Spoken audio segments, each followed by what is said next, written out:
Hello everyone, आप सबका Anil Narula IAS study centre पर स्वागत है। आज हम अपने करंट इश्यूज की सीरीज को आगे लेके जाएंगे एंड आज हम डिस्कस करेंगे article number 299। Article 299 is in news. Recently ministry of home affairs ने कुछ पिस्टल्स का यहां पर एक कॉन्ट्रैक्ट किया था एंड वहां पर आर्बिट्रेटर से रिलेटेड एक मैटर आया एंड उससे रिलेटेड सारी ये न्यूज है। इंडियन एक्सप्रेस ने 2 दिन पहले से कवर किया, हर न्यूज़पेपर में ये आई। Can the government claim immunity when entering contracts and suits are covered under part 12 of the Indian constitution. Next one, under the president's name, क्या government immunity, legal immunity claim कर सकती है राष्ट्रपति या गवर्नर के नाम पर? This is the big question. Here what supreme court has ruled.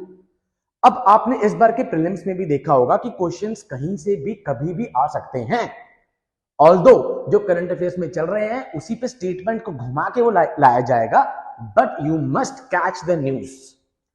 Article number 299 of the Indian constitution provides that all the contracts, सारे के सारे contracts made in the exercise of executive power of union और state से related जो भी है, shall be expressed by the president in case of the union government, governor in case of the state government।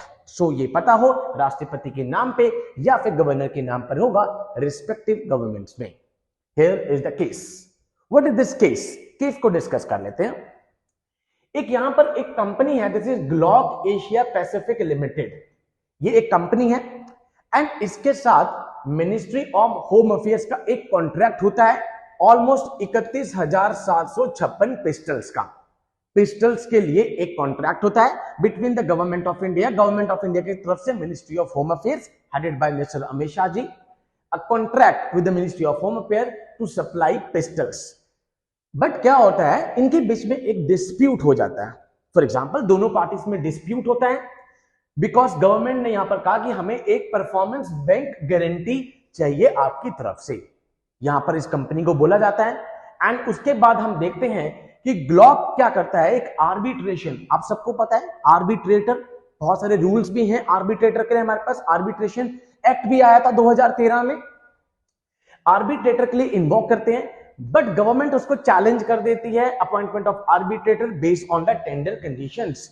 भाई मान लो कि सरकार ने इनसे लिए थे पिस्टल चाहिए थी, एक टेंडर हुआ होगा, एक कंपनी को मिला होगा टेंडर, दोनों के बीच में डिस्प्यूट हुई। अब इन्होंने कहा आर्बिट्रेटर। सरकार कहती है कि जो एमएचए सेक्रेटरी है यहां पर लॉ मिनिस्ट्री की तरफ से, वहां से कोई आर्बिट्रेटर होगा, बट ये चाहते हैं किसी और को आर्बिट्रेटर। यहां पर एक डिस्प्यूट हुआ, सुप्रीम कोर्ट में यह बात चली गई। The supreme court decided in favour of Glock, आया ग्लॉक के फेवर में ही, कंपनी के। The arbitration clause allowing a government officer as an arbitrator conflicted with the law। भाई आप किसी सरकारी उसको यहां पर नहीं बना सकते क्योंकि वो अपने आप में स्टैट्यूटरी लॉज के अगेंस्ट चला जाएगा। The court appointed a retired Supreme Court judge, that is Indu Malhotra, sole arbitrator in this case। तो यहां पर 298, 299 इज इन न्यूज। आप सबको यह आर्टिकल पता हो, कॉन्ट्रैक्ट, सूट्स, ये किसके अंतर्गत आते हैं।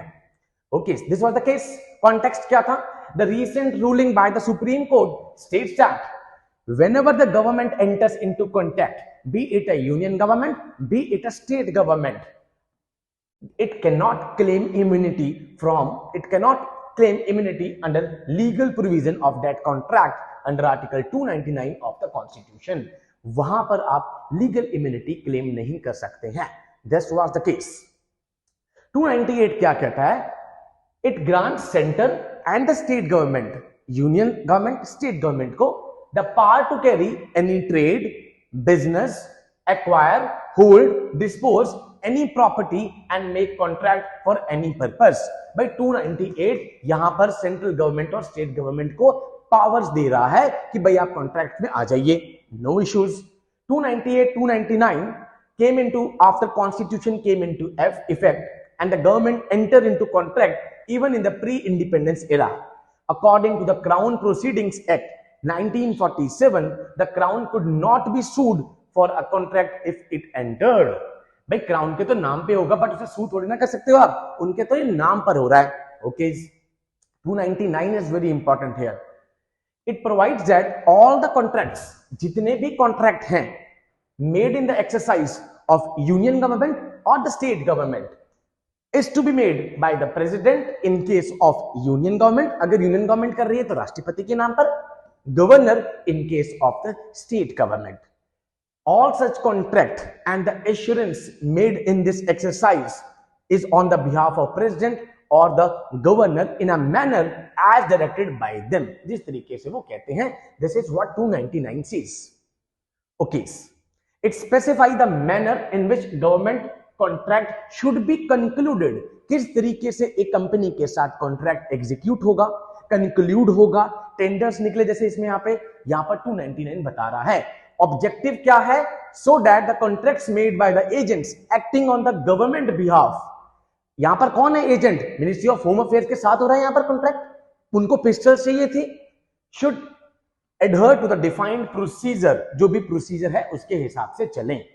बट यहां पर क्या हुआ? सरकार कहती है भाई एमएचए सेक्रेटरी यहां पर लॉ मिनिस्ट्री में से किसी को आर्बिट्रेटर बनाएगा। ग्लॉक कंपनी कह रही है कि आर्बिट्रेटर कोई और होना चाहिए। Finally supreme court has given the judgement in favour of that company.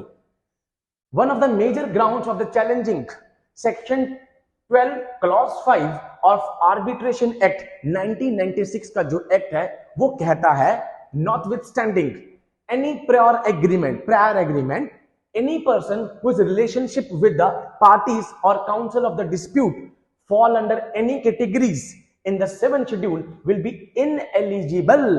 भाई यहां पर वो बंदे को तो आप आर्बिट्रेटर लगा ही नहीं सकते जो सरकार चाह रही है under section 12 clause 5 of arbitration act 1996। The 7th schedule include relationship where arbitrator is an employee, consultant, advisor or has any other past business relationship with the party. This is what the 7th schedule of that particular act says. अब यहां पर इसके base पे supreme court ने क्या कहा? Glock की तो पहले एक तो फेवर में यहां पर ये जजमेंट दी गई और कहा गया the arbitration clause serving employ of union of India, a party to the contract, a nominee of this India as a sole arbitrator and holding this to be conflicted with section 12। भाई यहां पर तो आप इसको लगा ही नहीं सकते, साफ सी बात है। उन्होंने डिमांड की थी किसी हाई कोर्ट या भाई किसी को एक जज को लगाया जाए, ग्लॉक कंपनी ने। एंड फाइनली कोर्ट ने कहा कि जो फॉर्मर सुप्रीम कोर्ट की जज हैं that is justice Indu Malhotra ma'am को यहां पर सोल आर्बिट्रेटर लगाया गया है टू सॉल्व दिस केस।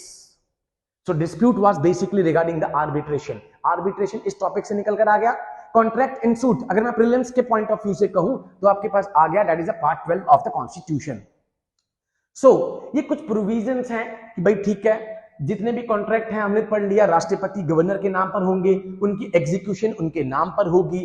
या ठीक है आपको जो स्टैट्यूटरी लॉज हैं उससे कंप्लायंस करना पड़ेगा, उससे नहीं हट सकते आप। The 299 does not grant the government immunity from application of statutory laws when entering into contract. The government is still bound by the application laws। जैसे यहां पर arbitration act है 1996 schedule 12 clause 5 schedule 7 ठीक है section 12 clause 5 आपको उससे adhere करना पड़ेगा। आप उसमें जाके ये नहीं कह सकते कि भाई यहां पर इम्यूनिटी ले लोगे, आप इम्यूनिटी नहीं ले सकते। इसलिए फाइनली सुप्रीम कोर्ट ने इनके फेवर में जजमेंट दी एंड कहा यहां पर इंदु मल्होत्रा जी मैम को यहां पर सोल आर्बिट्रेटर बनाया गया।